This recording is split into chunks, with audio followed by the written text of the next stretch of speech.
نحمدہ ونصلی علی رسولہ الکریم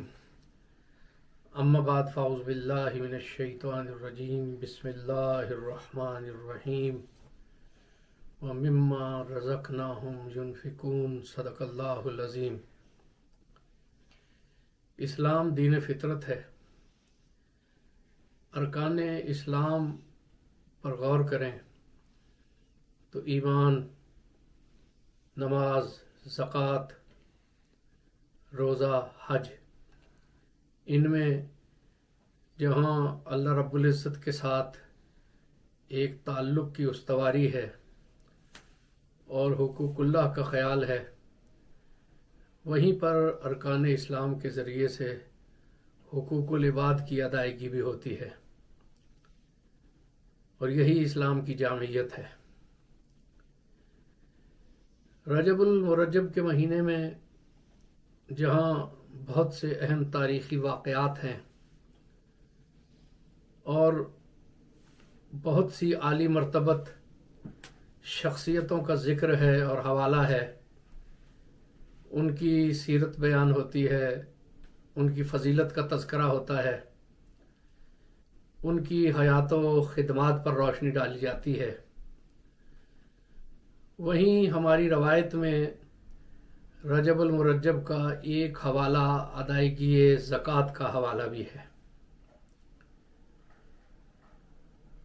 اللہ رب العزت نے انسان کو رزق عطا فرمایا، اور یاد رکھیے کہ رزق صرف مال و دولت یا خوراک اور کھانے پینے کی اشیاء کا نام نہیں ہے، بلکہ ہر وہ نعمت، چاہے وہ حصی ہو چاہے معنوی ہو، جو کہ اللہ رب العزت نے انسان کو عنایت فرمائی ہے، وہ رزق ہے، اور رزق من جانب اللہ ہے، اور اللہ رب العزت کی رضا اس میں ہے کہ جو کچھ بھی اللہ رب العزت کو، اور اللہ رب العزت کی رضا اس میں ہے کہ جو کچھ بھی اللہ رب العزت کی طرف سے انسان کو میسر آتا ہے، انسان اس میں سے انسانیت کی خدمت اور بھلائی کے لیے خرچ کرے، چاہے وہ مال و دولت ہو، چاہے وہ اغذیاء کے سامان ہو، چاہے صحت ہو، توانائی ہو، علم ہو، حکمت ہو، ذہنی اور جسمانی صلاحیتیں ہوں۔ اور اللہ رب العزت نے ارشاد فرمایا کہ وَمِمَّا رَزَقْنَاهُمْ يُنْفِقُونَ، اور یہ اہل تقوی وہ ہیں کہ جو ہم نے انہیں رزق دیا ہے اس میں سے وہ اللہ رب العزت کے راستے میں خرچ کرتے ہیں۔ اللہ رب العزت نے بہت واضح انداز میں باور کرایا کہ رزق دینے والے ہم ہیں،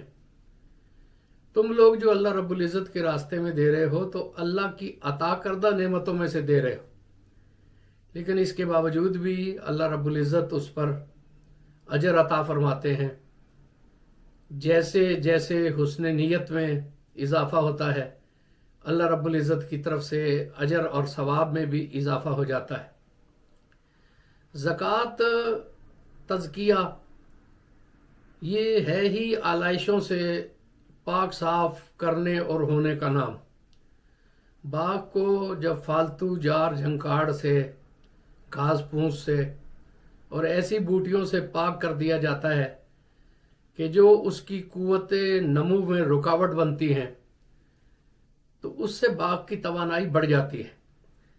اسی طرح مال کی زکوٰۃ جب ادا ہو جاتی ہے تو اس سے مال کی برکت میں بھی اضافہ ہو جاتا ہے۔ صحابہ کرام رضوان اللہ علیہم اجمعین کا معمول تھا کہ وہ رجب میں اور شعبان کی ابتدا میں ہی کوشش کرتے تھے کہ اپنے نادار بھائیوں تک زکوٰۃ، صدقات یا جو وہ ان کی خدمت کرنا چاہتے تھے پہنچا دیں، تاکہ رمضان آنے سے پہلے پہلے انہیں ایک طمانینت نصیب ہو جائے اور وہ فکر وعاش سے یکسر آزاد ہو کر رمضان المبارک کے مبارک ایام کو ذکر و فکر کے لیے، تسبیح و تعلیل کے لیے، تلاوت و تراویح کے لیے اور اللہ رب العزت کی یاد کے لیے وقف کر سکیں۔ تو جہاں رجب المرجب کے مہینے میں ہمیں دیگر شعائر اسلامیہ کو اجاگر کرنا چاہیے، وہیں پر صحابہ کرام کے اس عمل کی طرف بھی توجہ دینی چاہیے۔ اور اللہ رب العزت نے ہمیں جو کچھ عطا کیا ہے، فرض اور واجب، تو بہر صورت ادا کریں، اور استحباب کے ذیل میں جتنا ہمیں میسر آئے، جتنی ہمیں توفیق میسر آئے، جتنی ہم کشادہ قلبی کے ساتھ اللہ رب العزت کے راستے میں دے سکیں اتنا ضرور دیں۔ اور فی زمانہ تو